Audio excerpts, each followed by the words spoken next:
오늘 제목 같이 한번 읽어보도록 하겠습니다. 행복은 선택이다. 행복은 선택이다 라고 하는 제목으로 함께 은혜를 나눌 텐데요. 여러분들 행복하기 원하시는 분 아멘 하십시다. 아멘. 네, 그렇죠. 나는 그냥 확 불행해졌으면 좋겠다 라고 그렇게 소망하고 소원하는 사람들은 없겠죠. 누구나 다 행복해지길 원합니다. 네, 하지만 아무리 원한다라고 해도 모두가 다 원하는 것만큼 행복하지는 않죠. 그런데 오늘 감사 주일을 좀 보내면서 어떻게 하면 행복해질 수 있을까라고 하는 그런 관점으로 오늘 말씀을 살펴보도록 하겠습니다.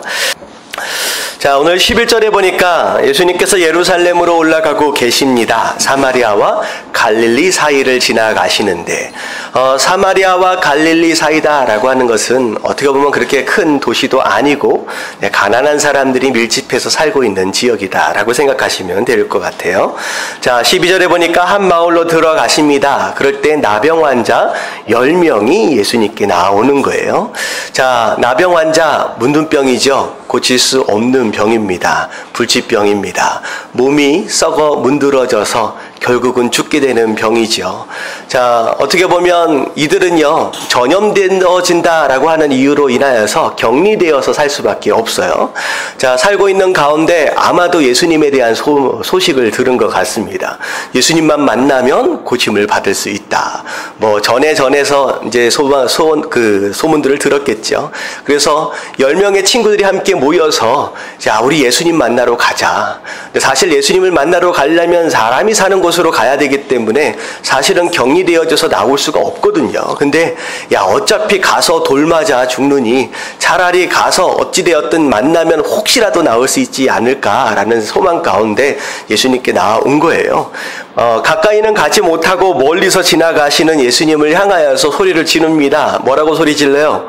예수 선생님이여, 우리를 불쌍히 여기소서. 어떻게 해달라는 거예요? 관심 좀 가져주세요. 우리를 좀 쳐다봐 주세요. 우리를 좀 고쳐주세요. 라고 손을 들면서 소리를 지르고 있습니다.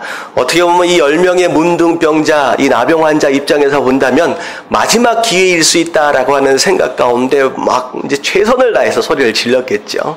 근데 예수님께서 뭐라고 말씀하세요? 그들을 향하여서. 네. 어떻게 보면 다른 병자들 같은 경우에는 심지어 와서 손으로 만지시기도 하시고 말씀도 해주시기도 하고 잡아주시기도 하시는데 그냥 멀리 있는 상황 가운데서 제사장에 가서 몸을 보여라 말씀하시는 거예요.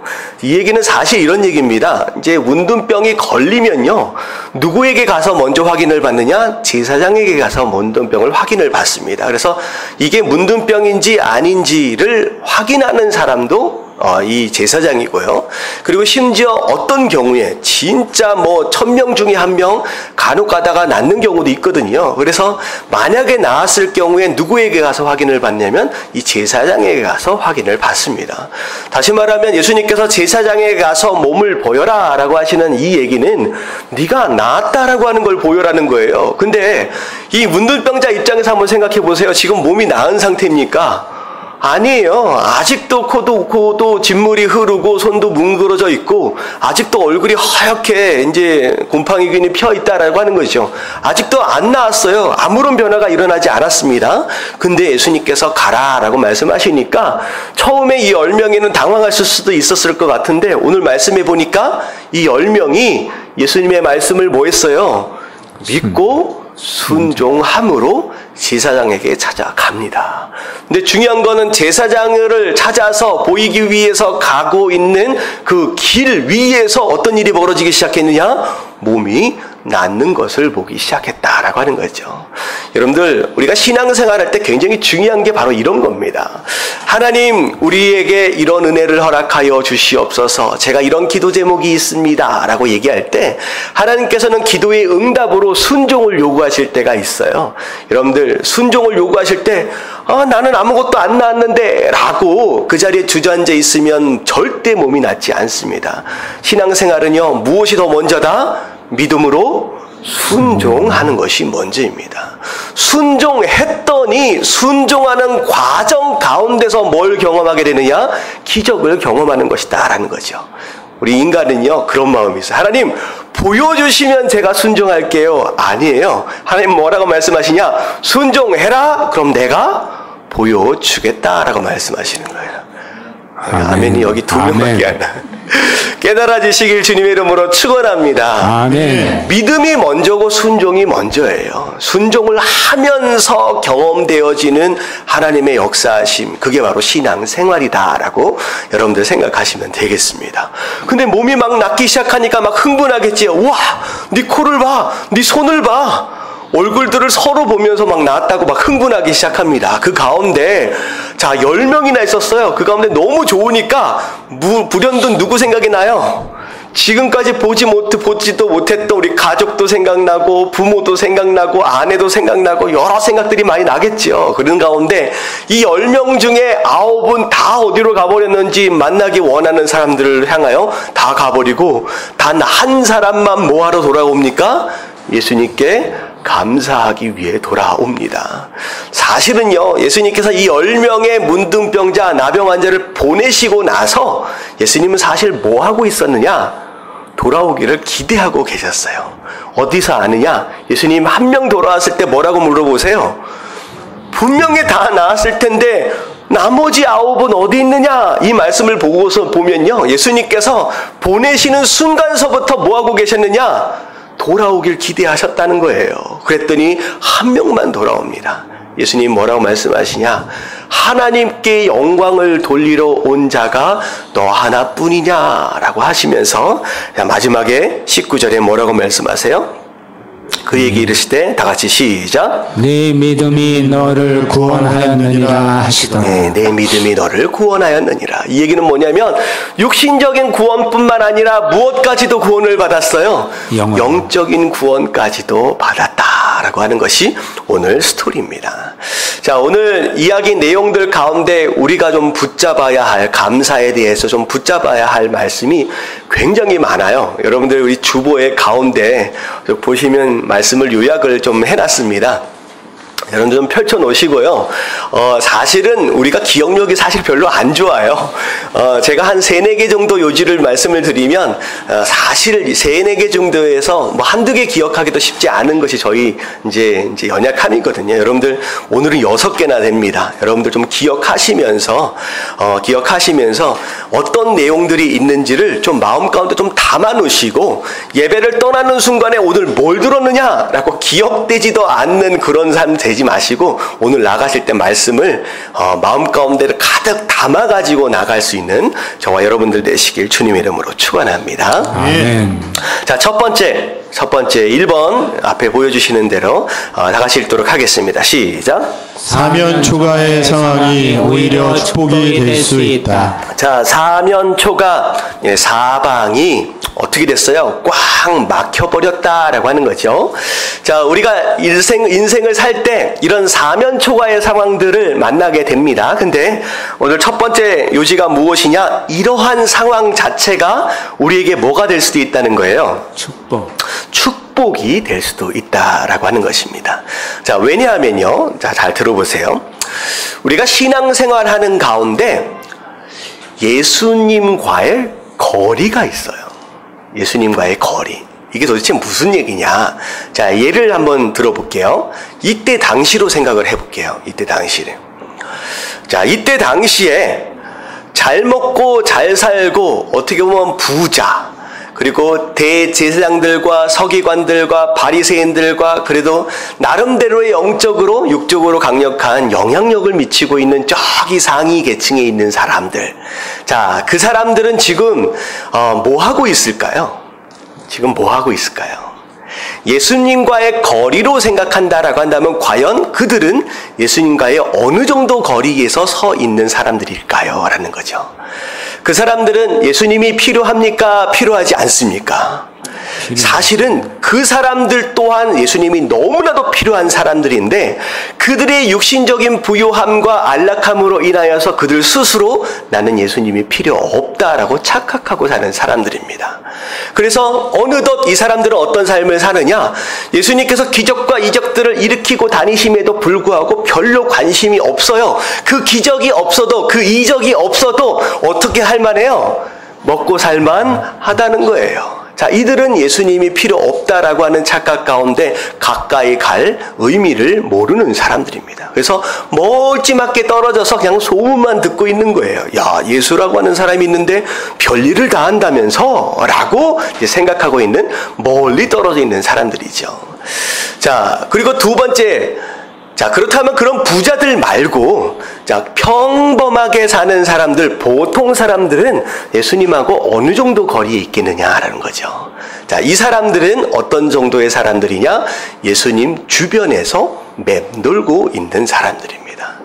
기적과 이적들을 막 일으키니까 너무 신기한 거예요. 야, 이런 일도 할 수 있어? 오병이어 기적들이 일어나니까 야, 이런 일도 할 수 있고 너무 신기한 거예요. 그래서 어떻게 보면 가까이 하기에는 예수님이 좀 부담스러워요. 근데 예수님을 떠나지 않으니 마음이 어때요?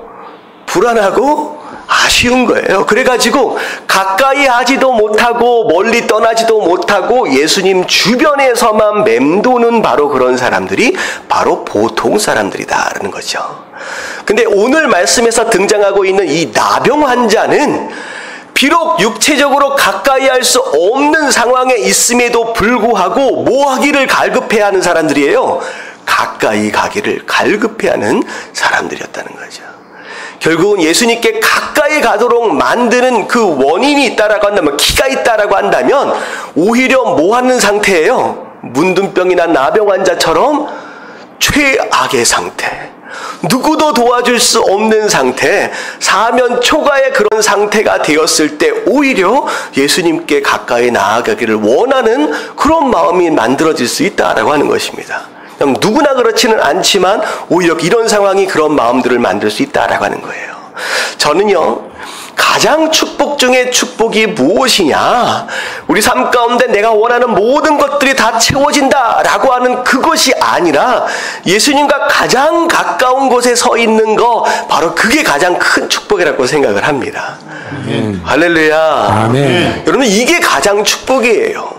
좀 뭐가 부족해도 괜찮아요. 뭐가 없어도 괜찮습니다. 하지만 그 어떤 이유로든지 예수님과 가장 가까운 데 서 있을 수 있다라고 하는 거, 이것만큼 축복이 어디 있겠느냐라고 하는 것이죠. 바로 이 얘기는 무엇이냐? 아무리 힘들고 어려운 상황이 된다라고 할지라도 오히려 그런 상황 자체가 예수님께 가까이 나아갈 수 있는 계기가 되어지고 원인이 되어질 수 있다라고 한다면 오히려 그 상태가, 오히려 그 상황이 우리에게 축복이 되어진다라고 하는 것이죠. 아멘. 할렐루야. 아멘. 여러분, 힘들고 어렵다라고 해서 불평불만하고 주저앉아 있지 마시고 오히려 그것을 예수님께 가까이 나아갈 수 있는 동기로 여러분들 삼으심으로, 그래서 여러분들 삶 가운데 함께 하시는 여러분 그런 축복을 누리시는 저와 여러분들 되시길 주님의 이름으로 축원합니다. 아멘. 성경의 인물 가운데서 이걸 가장 진하게 경험한 사람이 누구겠느냐라고 제가 고민을 해보니까 누굴 것 같아요? 이제는 코드가 좀 맞아지는 것 같아요. 다윗입니다. 다윗만큼 이걸 진하게 경험한 사람이 어디 있겠느냐는 거죠. 다윗이요, 시를 한 편을 썼는데 이게 시편 25편 19절부터 20절에 나오는 말씀입니다. 다 같이 한번 읽어볼게요. 시작. 내 원수를 보소서. 그들의 수가 많고 나를 심히 미워하나이다. 내 영혼을 지켜 나를 구원하소서. 내가 주께 피하오니 수치를 당하지 않게 하소서. 내 원수를 보소서. 그들의 수가 너무 많다는 거예요. 다시 말하면 사면초가의 상태다. 근데 나를 너무 미워한다라고 하는 것은 곧 뭐 하려고 한다는 거예요? 죽이려 한다라고 하는 거죠. 너무 급박한 상황입니다. 그 상황 가운데서 다윗이 뭐라고 부르시느냐? 내 영혼을 지켜 나를 구원하소서 하면서 그 다음 구절이 중요해요. 내가 누구한테 피해요? 주님께 피할 수밖에 없습니다 라는 거죠. 결국은 우리의 피난처 되신 그 하나님 안에, 그 예수 그리스도 품 안으로 이런 상황 가운데 피할 수 있도록 되고 그 안에서 진정한 안식과 안전을 누릴 수 있다라고 한다면 이게 가장 큰 축복이 아니겠느냐라는 거죠. 저는 이 사면초가를 생각하면서 그 생각을 했어요. 사면초가, 앞뒤, 좌우 다 막혔어요. 여러분, 앞뒤 좌우가 다 막히면 이제 볼 수 있는 건 어디밖에 없어요? 하늘만. 위에밖에 없는 거예요. 여러분, 그래서 이 상황을 하나님 허락하시는 겁니다. 앞에 막히면 자꾸 우리를 어디를 봐요? 뒤로 돌아가려 그러고, 좌가 막히면 우로 돌아가려 그러고, 어찌되었든 내 지혜와 내 능력으로 살아남으려고 애를 쓰는 게 인간이거든요. 근데 하나님이요, 그렇게 하지 않도록 하기 위해서 다 막아버리시는 거예요. 그래서 온전히 어디밖에 못 보도록, 하늘밖에 못 보도록 만드신다라고 하는 거. 여러분, 이런 상황을 경험하셨다라고 한다면 빨리 고개를 들어서 하늘을 보시고 여러분, 하나님을 만나실 수 있는 저와 여러분들 되시길 주님의 이름으로 축원합니다. 아멘. 자, 두 번째 같이 한번 읽어볼게요. 다 같이 시작. 고통을 살리시기 위한 하나님의 축복이다. 자, 사면초가도 축복이다라고 얘기를 했는데 심지어 고통까지도 우리를 살리시기 위한 축복이다라고 얘기를 하는 거예요. 저는 이 말씀을 보면서 나병에 대해서 좀 생각을 해봤습니다. 문둥병이다라고 부르는데, 자, 이 문둥병, 나병 지금도 마찬가지죠. 최악의 병입니다. 거의 고칠 수 없다라고 얘기하면 될 것 같아요. 오늘날도 고치기 쉽지 않습니다. 이제 불치병이에요. 이제 더군다나 그때 당시로 얘기하면 육체적으로 저주받았다라고 하는 병임과 동시에 심지어 무엇에 대한 저주까지를 포함하느냐? 영적인 저주까지를 포함하는 것이 바로 그때 당시의 나병입니다. 그래서 나병에 걸렸다라고 하는 것은 결국은 벌받았다라고 하는 것으로 통용되어질 수 있는 그런 의미죠. 그래서 버림받은 거고 쫓겨나는 거고 무시당하고 길바닥에 버려져도 그냥 괜찮다라고 여겨질 수 있는 것이 바로 나병이었습니다. 왜? 심지어 누구에게까지 버림받은 존재이기 때문에 하나님에게까지 버림받은 존재다라고 여겨졌던 병이에요. 왜 이 나병이 왜 이렇게 무서운 병이냐? 이 나병은요, 간단하게 얘기하면 이 몸에 있는 모든 감각과 통증 세포들이 죽어버리는 병입니다. 그러니까 감각이 없어지고 통증이 없어지는 거예요. 그래서 몸이 어디에 딱 부딪히면 당연히 아파야 하는데 아파요, 안 아파요? 아프지가 않아요. 몸에 감각이 없습니다. 그래서 이리 치고 저리 치고 멍들고 찢어져도요, 내가 언제 멍들었는지 언제 찢어졌는지도 모를 수밖에 없는 그런 병이 바로 그거란 이 나병입니다. 그래서 이제 사실은 우리가 생각할 때, 야, 몸이 아프고 몸살 감기가 걸리고 어디가 아프면, 야, 좀 안 아팠으면 좋겠다라고 하는 마음이 있잖아요. 근데요, 여러분들, 고통이다라고 하는 것이 사실을요, 우리 생명을 위해서, 우리가 살기 위해서 주신 하나님의 선물입니다. 그래서 통증은 우리의 몸을 죽음으로부터 보호하기 위해서 주신 알람 시스템이다라고 생각하시면 돼요. 그래, 안 아팠으면 좋겠다. 안 아프면 돼요, 안 돼요? 오히려 안 아프면 큰일 나는 거예요. 왜냐하면 제가 이제 의사 선생님들이 여기 앞에 계시는데 약간 번데기 앞에서 주름을 잡는 것 같아서 자꾸 민망한데 이런 겁니다. 간에 든 병이 굉장히 무섭대요. 왜 그래요? 간은 아픔을 모른대요. 그래서 어느 정도 다 아파가지고 하는 왕창 썩어가지고 기능이 마비가 될 때 그때서야 안다는 겁니다. 만약에 미리 고통을 안다라고 한다면 미리 알고 치료했겠지만 고통을 모르기 때문에 그냥 죽어버릴 수밖에 없는 것이 바로 그런 거라는 거죠. 그래서 고통이다라고 하는 건 굉장히 중요한 거라는 거죠. 그리고 우리가 예전에 학교 다닐 때 자율 반사신경 이런 거에 대해서 우리가 좀 배웠잖아요. 이게 사실은 제가 이 말씀을 공부를 하면서 이 자율 반사신경에 대해서 제가 생각을 해봤어요. 이게 뭐냐? 고통에 대한 무의식적인 기억으로 인해서 자율적으로 신경이 반응하는 겁니다. 다시 말하면 번뜩하고 뭐가 날라올 때 눈을 감는다든지 손을 든다든지 고개를 돌린다든지 하는 이런 행동들, 사실은 그 안에 잘 들어가 보면 뭐에 대한 메모리가 있는 거예요? 뭐에 대한 메모리? 고통에 대한 메모리가 있는 거예요. 딱 맞으면 아프겠다라고 하는 그 고통 메모리가 우리 안에 있는 거예요. 그래서 뭐가 날라오면 피하게 되는 이 자율 반사신경이 그래서 생겨나게 된다라고 하는 것입니다. 자, 이 얘기는 무엇이냐? 여러분 삶 가운데 마음이 아프고 몸이 아프고 여러 가지 아픈 일들이 있습니까? 없습니까? 자, 있어요. 중요한 건 뭐냐면 간단하게 한번 생각해 보세요. 아프다라고 하는 것은 아직 죽었다는 거예요? 살았다는 거예요? 네, 살아있다라고 하는 증거임과 동시에 더 큰 위기 상황이나 더 큰 위험한 상황들을 피하도록 하시기 위해서 하나님께서 우리에게 주신 알람 시스템입니다. 그래서 여러분들 심지어 무엇까지도 감사할 수 있어야 된다? 아픔까지도, 고통까지도 여러분들 감사할 수 있어야 된다는 거죠. 이 나병 환자 같은 경우는 이 아픔과 고통이 없기 때문에 죽어가는 사람들이다라고 하는 생각을 한다라고 한다면, 심지어 우리 가운데 육체적인 아픔이나 여러분 정신적으로 마음의 아픔다, 이런 모든 것들을 허락하시는 것도 하나님께서 주신 축복이다라고 생각하신다라고 한다면 여러분들 충분히 감사의 제목이 될 수 있는 줄로 믿습니다. 아멘. 아멘. 자, 세 번째입니다. 세 번째. 다 같이 읽겠습니다. 시작. 은혜임을 알면 감사할 수 있다. 자, 10명 중에 1명만 돌아와서 감사했어요. 자, 몇 분의 몇입니까? 10분의 1이죠. 다시 말하면 감사하는 게 쉽다, 어렵다? 어렵다라고 하는 것입니다. 근데 여러분들 감사하려면 뭐 하면 감사할 수 있다? 은혜임을 알면 감사할 수 있습니다.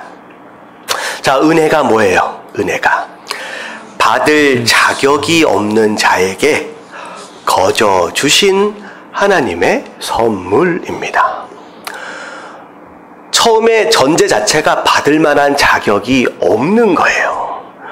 우리 삶의 모든 것에 대한 가치를 여러분들 은혜다라고 여길 수 있으면 그 어떤 것도 당연한 것은 없습니다. 여러분들 오늘 이 예배 시간에 두 다리로 걸어 나온 이 건강함, 당연한 것이 아닐 수 있다라고 하는 거죠. 이걸 은혜로 여러분들이 생각할 수 있으면요, 당연한 것은 아무것도 없고 당연한 것이 아무것도 아니라 나에게 거저 주신 선물과 같은 것이다 라고 한다면 어떻게 할 수밖에 없어요? 감사할 수밖에 없다라고 하는 거예요. 지금 여러분들이 누리고 있는 거의 대부분의 것들이 저기 다른 나라나 저기 미개한 지역에 가면 그들이 꿈에도 그려보지 못한 그런 문명의 이기이기도 하고요. 심지어 현재 여러분들이 누리고 있는 이 많은 것들 가운데 많은 것들이요, 여러분들 5년 전, 10년 전의 기도 제목이었을 수도 있다라고 하는 거죠. 근데 어느덧 우리가 익숙해졌어요. 우리가 누리고 있는 이 건강도, 우리가 누리고 있는 이 재정적인 모든 것들도, 우리가 누리고 있는 이 모든 축복들과 은혜들이 오히려 은혜가 아니라 당연한 것처럼 여겨짐으로 인하여서 감사의 제목에서 자꾸 옆으로 빠지고 있다라고 하는 것이죠. 여러분들 은혜다라고 하는 것을 인정하시고 여러분들 인식하실 수 있다라고 한다면 여러분 그때서부터 여러분들이 자연스럽게 감사할 수 있게 된다라고 하는 것입니다. 아멘. 저는 신앙생활의 가장 기초는 바로 여기에서 시작된다라고 생각합니다. 모든 것이 다 은혜입니다라고 인정할 줄 아는 것. 그래서 은혜를 알면 감사할 수 있고요. 여러분들 은혜를 알면서 교만해질 수 있어요? 없어요? 없지요. 자격이 없는데 내가 누리는 건데 어떻게 교만해집니까? 은혜를 인정하면요, 자연스러워져요. 겸손함도. 은혜를 알면 순종되고요. 은혜를 알면 기도가 되고요. 은혜를 알면 봉사하게 되고 전도하게 되고 열심을 내게 되어 있습니다. 여러분들 은혜를 알면 또 구제도 하게 됩니다. 그래서 여러분 신앙생활 하면서 아우 나는 이렇게 순종도 잘 안 되고 기도도 잘 안 되고 이렇게 자꾸 교만해지려 그러고 감사도 잘 안 되고, 여러분들 딱 키는 하나뿐이에요. 뭘 알면 돼요? 은혜를. 내게 주신 모든 것이 다 하나님의 은혜입니다 라고 하는 걸 인정할 수 있으면요, 그때부터 신앙생활이요 굉장히 자연스러워지게 됩니다. 그래서 사실은요, 누가복음에 16장에 보면 누구 얘기가 나오냐? 부자와 나사로 이야기가 나옵니다. 근데 잘 보세요. 나사로가 어디서 죽는지 혹시 아세요? 둘 다 죽는데 나사로는 어디서 죽어요? 부잣집 대문 앞에서 죽습니다. 다시 말하면 부자가 이 나사로를 도와준 거예요? 안 도와준 거예요? 안 도와준 거예요. 문 앞에 있는데 왔다 갔다 하면서 주저앉아 있는 것을 계속 보면서도 끝까지 도와주지 않은 겁니다. 구제하지 않은 거예요. 이유가 뭐예요? 부자들의 생각은 딱 하나예요. 지금 내가 누리고 있는 이 부유함은 누가 열심히 일했기 때문에 내가 열심히 일해서 내가 먹는 열매다라는 생각이에요.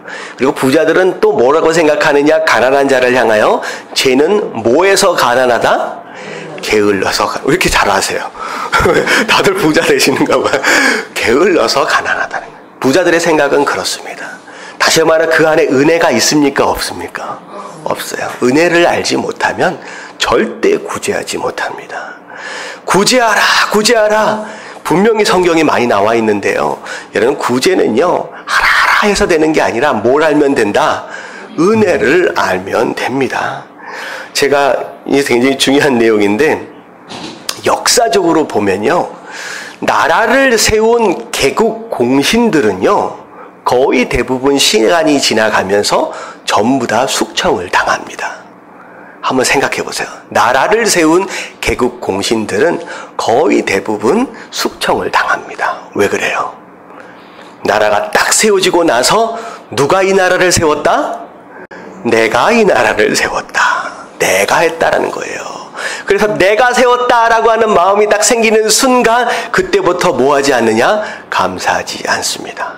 감사하지 않는다는 것은 반대로 얘기하면 어떤 얘기예요? 불평불만한다라는 거죠. 그래서 왕이요 굉장히 불편해합니다.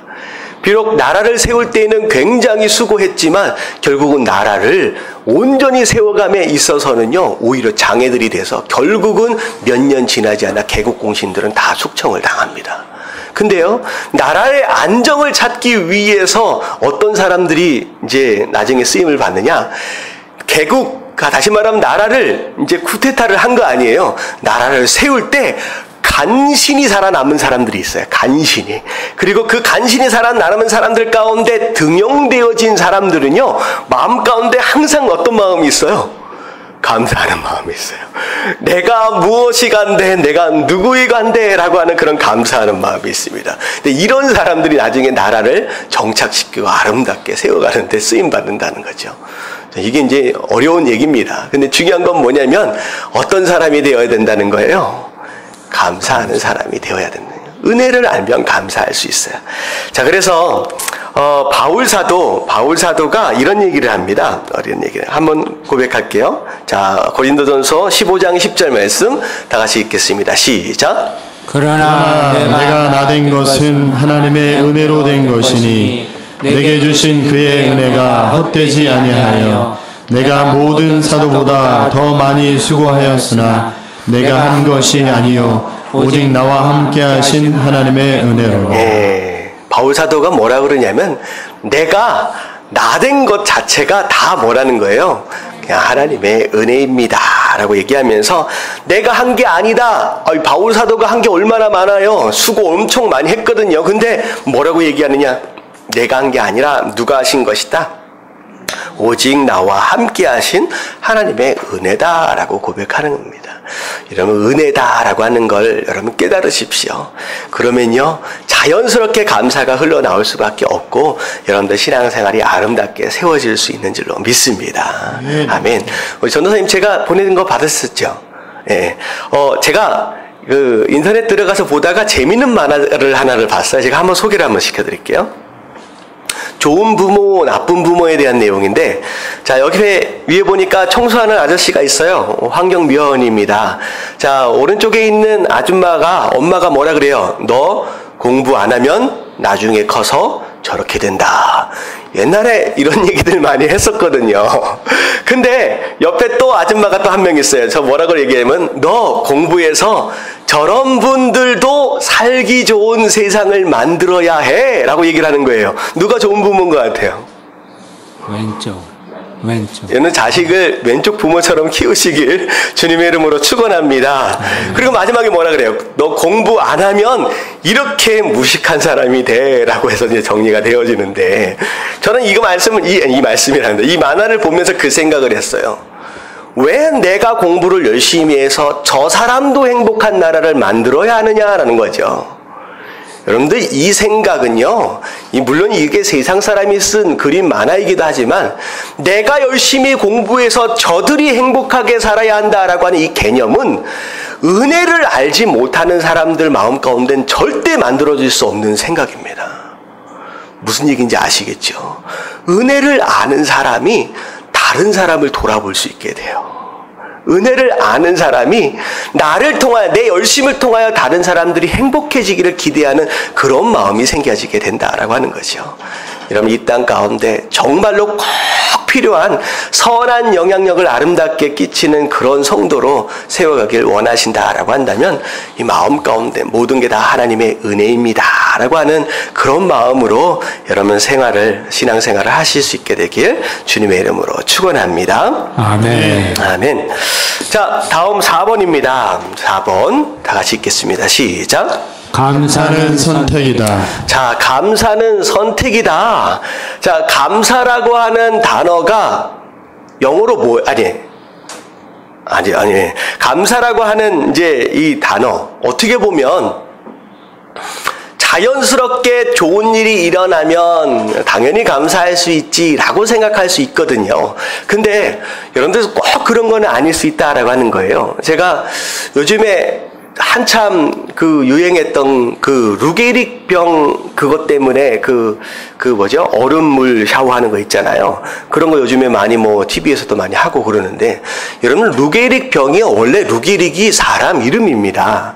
근데 이 사람을 좀 소개를 하기 원하는데, 이 사람이 원래 야구선수예요. 양키스 야구선수, 야구선수라고 제가 알고 있는데, 이 사람이 30살 초반에 굉장히 유명했어요. 그리고 제법 뛰어난 기량을 가지고 많은 인기를 얻고 있던 운동선수입니다. 근데 이 운동선수가 갑자기 어느 날부터 근육이 마비되는 증상이 이제 일어나게 된 거죠. 한참 전성기 때. 그래가지고 이 사람이 그 근육이 마비되는 병, 나중에 이제 병 이름을, 그 사람 이름을 붙였는데, 근데 그것으로 인하여 결국은 은퇴를 할 수밖에 없는 상황이 되어버렸습니다. 도저히 움직일 수가 없으니까. 근데 근육이 이렇게 쪼그라드는 거예요. 근데 이 사람이 나중에 독립기념일 때 은퇴 선언을 하면서 양키스 경기장 안에서 이제 고백을 하는 내용이 이런 고백을 했대요. 나는 오늘 세상에서 가장 행복한 사람입니다. 병 들어가지고 은퇴를 하는 상황 가운데 나는 이 세상에서 가장 행복한 사람입니다 라고 고백을 하는 거예요. 여러분들, 이런 고백은 어떻게 보면 제가 하면 별로 감동이 안 돼도 이 사람이 하면 감동이 될 수밖에 없을 것 같아요. 어떻게 행복한 사람이라고 얘기할 수 있을까? 라고 얘기를 하면서 그 다음에 감사 퍼레이드가 이루어지는데, 어떤 이 감사를 하냐면 심지어 그 스타디움 안에서 스낵 파는 사람, 그리고 심지어 화장실 청소하는 사람, 티켓 파는 사람까지를 전부 다 들미겨 가면서 이래서 감사하고 저래서 감사하고 누구도 감사하고 감사를 한 몇십 분을 하는 거예요. 거기가 정말로 감동의 도가니가 됐어요. 자, 이 얘기를 들으면서 여러분들, 원하는 것을 얻었다고 모두가 다 감사할 수 있는 건 아니지만, 열악한 상황이다라고 할지라도 모두가 다 감사 못하는 건 아니다라는 생각을 해봤습니다. 그래서 저는요, 감사는 소원 성취로 인한 자연스러운 열매이기보다는 감사는 오히려 선택이다라는 생각을 해봤습니다. 감사는 선택입니다. 여러분, 이 문둥병자 나병 환자 고침을 받은 사람은 병이 나았어요. 근데 오늘 말씀해 보니까 하나님께 영광을 돌리며 그가 어떻게 했어요? 예수님께 돌아오기를 결단한 거였다라고 하는 것이죠. 결단한 거였다라는 거죠. 여러분들, 감사는 결단하는 겁니다. 여러분, 감사는 하기로 작정을 하는 거예요. 그래서 그 감사는 여러분들 의지에 달려있다라고 하는 거.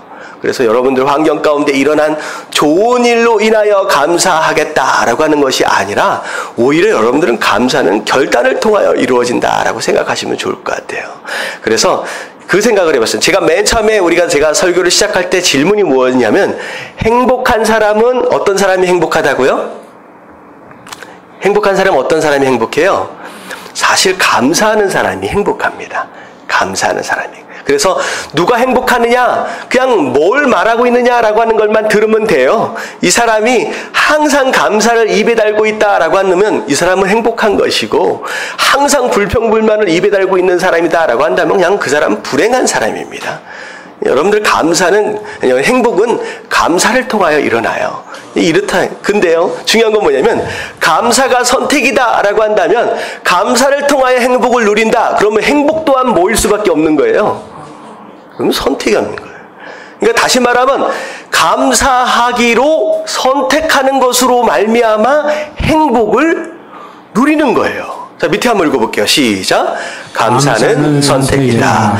감사를 통하여 행복하기를 선택하는 것입니다. 그래서 왜 나는 이렇게 불행할까라고 주변 환경들을 통하여서 여러분들 스스로 불행해지지 마시고요. 여러분들 감사를 통하여 여러분들 삶을 행복하도록 여러분 스스로 만들어 가십시오. 여러분들 이게 행복의 비결입니다. 세상은요, 이렇게 얘기를 하는 거예요. 여러분들 행복이 영어로 뭐라 그래요? 행복. 해피잖아요. 여러분, 해피라고 하는 단어는 어디에서 왔느냐? happen이라고 하는 단어에서 왔습니다. happen. 뭐예요? 무슨 뜻이에요? 우연히 일어나는 거예요. 세상 사람들이 생각할 때의 감사는 우연히 내 삶 가운데 일어나는 상황과 사건들을 통하여 자연스럽게 일어나는 감정적인 변화다라고 생각을 합니다. 감사, 이 행복이. 근데 행복은 그런 게 아닙니다. 감사를 통하여서 행복을 만들어가는 것이다 라고 여러분들 생각하시면 좋을 것 같아요. 할렐루야. 아멘. 오늘도 여러분들 행복하시길 작정하시기는 저와 여러분들 되시길 주님의 이름으로 축원합니다. 아멘. 자, 2가지 남았습니다. 다 같이 읽겠습니다. 시작. 행복한 사람이 하나님께 영광을 돌린다. 자, 감사하는 사람이 행복한 사람이다 라고 말씀을 드렸죠. 자, 18절 오늘 말씀을 보니까 감사로 나온 이 이방인에게 하나님 예수님 뭐라고 말씀하시냐? 하나님께 영광을 돌리러 돌아온 자가 너 하나뿐이냐 라고 얘기를 하는 거예요. 너 하나뿐이냐. 이 얘기는 뭐냐면 행복한 사람이 하나님께 뭐한다? 영광을 돌립니다. 여러분, 감사함으로 행복을 만들어 가시고 그 행복을 누리는 사람이 여러분 하나님께 영광을 돌린다라고 하는 거예요. 여러분들 어떤 사람이 전도를 잘하는지 아세요? 어떤 사람이 전도를 잘해요? 행복한 사람이 전도를 잘합니다. 일부러 몇 명 전도해야 돼 라고 강요한다고 전도하지 않습니다. 스스로 행복을 느끼는 사람이 전도를 하게 됩니다. 왜 전도가 돼요? 왜냐하면 전도는 말씀만을 전하는 것이 아니라 나의 행복 에너지를 전달을 하는 거예요. 듣고 있는 사람이 말씀을 통하여 느껴지는, 전하는 말씀을 통하여 느껴지는 그 행복이 그 말씀을 더 매력적으로 만드는 거예요. 그럼 제가 행복한 사람처럼 느껴지십니까? 제가 행복한처럼 느껴져야 되는데 그래야지 제 말씀이 매력적으로 느껴진다는 거예요. 여러분, 이게 전도입니다. 정말로 행복한 사람은 똑같은 말씀을 전해도요, 그 말씀의 매력이 느껴지는 거예요. 그래서 듣고 있는 사람이 그 말씀은 잘 귀에 안 들어와도 뭐에 동참하고 싶어요? 그 사람의 행복에 동참하고 싶은 생각이 들어지는 겁니다. 이건 굉장히 중요한 거예요. 여러분들이 스스로 감사하지 않고 계속 불행한 가운데, 불평, 불만 가운데 5만 가지 인상들을 쓰고 산다라고 한다면 절대 전도되어질 수 없어요. 왜? 너같이 살느니 차라리 안 믿는 게 낫지. 어때요? 내가 행복해야 돼요. 행복해서 내 행복한 것이 얼굴로 막 드러나야 되고 감사함으로 드러나야 되고, 그래서 내가 한마디만 얘기하면 야, 넌 도대체 요즘 뭐 하냐? 요즘 뭐 먹는 거 있냐? 요즘에 뭐 다이어트 했냐? 라고 하면서 너 이렇게 이뻐졌냐? 라고 하면서 그런 얘기들이 들어지면서 야, 나도 너의 행복 가운데 동참하고 싶다 라고 하는 그런 마음이 생겨날 때 그때 전도는 자연스럽게 된다는 거예요. 할렐루야. 아멘. 결국 누가 영광 받으세요? 하나님이 영광 받으시는 거예요. 여러분, 대단한 무엇인가의 업적을 이루고 나서 하나님께 영광을 돌립니다 라고 하려고 애쓰지 마시고 여러분 감사함으로 행복을 누리십시오. 그러면 여러분들의 행복한 삶이 바로 하나님께 영광이 된다라고 하는 거 여러분 깨달아지시길 주님의 이름으로 축원합니다. 아멘. 자, 마지막 6번 다 같이 시작. 표현된 감사만이 열매를 맺는다. 자, 표현된 감사만이 열매를 누린다. 자, 10명 중에 10명이 다 고침을 받았어요. 돌아온 사람은 1명입니다. 근데 나머지 9명이 감사한 마음이 있었을까요? 없었을까요? 없으면 사람도 아니죠. 그 병이 고침을 받았는데 사람도 아니죠. 당연히 감사한 마음은 있었을 것입니다. 근데 마음 가운데 숨겨놓은 감사는 감사가 아니라는 거예요. 뭐라고 말씀하시느냐? 그 감사를 무엇이든지 입으로 표현한 바로 너만 감사한 것이다 라고 예수님께서 평가를 하시는 거예요. 이 얘기는 여러분들 마음 가운데 숨겨놓은 감사는 열매를 기대할 수 없습니다. 감사는 반드시 어떻게 해야 된다? 표현되어져야 된다는 거예요. 그래야 열매를 맺습니다. 남편들 아내에 대해서 감사한 게 있어요, 없어요? 이러면 큰일 나죠. 승철이 왜 대답 안 해? 남편들 아내에 대해서 감사한 게 있어요, 없어요?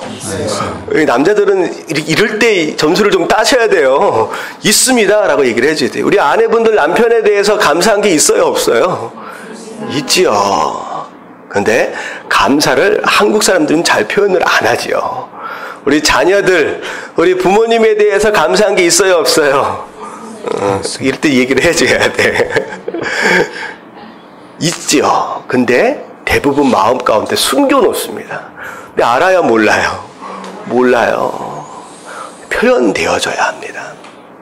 마지막 한 가지 말씀만 더 드릴게요. 어떤 집사님이요, 제가 몇 번 예를 들어드렸는데 남편이 거의 20여 년을 들어 누워있는 거야. 식물인간으로. 눈만 깜빡깜빡거립니다. 너무 힘들거든. 그런 가운데 어떤 목사님이 그 집사님한테 물어봤어요. 너무 힘들지 않아요? 그러니까 눈물만 흘려.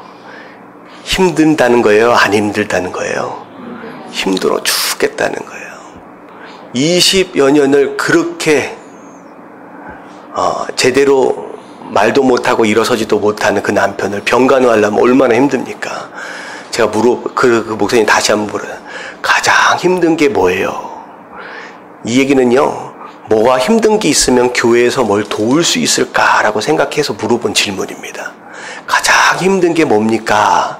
경제적인 것인지, 뭐 도움의 손길이 필요한지. 근데 그 집사님이 하시는 얘기가 딱 하나예요.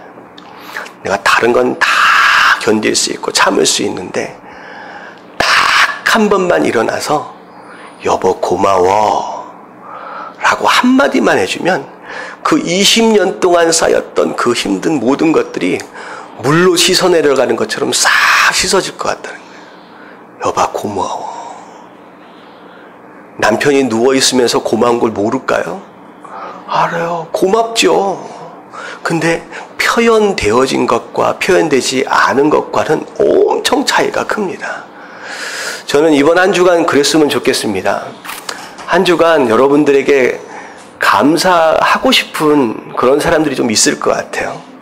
이런 가족 안에서도 그렇고 주변 안에서도 그렇고 감사할 수 있는 사람들을 좀 찾아서 좀 표현할 수 있는 한 주간 됐으면 좋겠습니다. 아멘. 우리 가까운 곳에 있는 여러분들 남편들에게 오늘만큼은 한번 조용히 집에 가서 여보 고맙소. 여보 당신 고맙소. 애들한테도 고맙다고 얘기해서 애들아 잘 자라줘서 고맙다. 우리 부모님들에게도 부모님 고맙습니다 라고 한 번쯤 입술로 표현할 수 있는 그런 한 주간 됐으면 좋겠습니다. 아멘.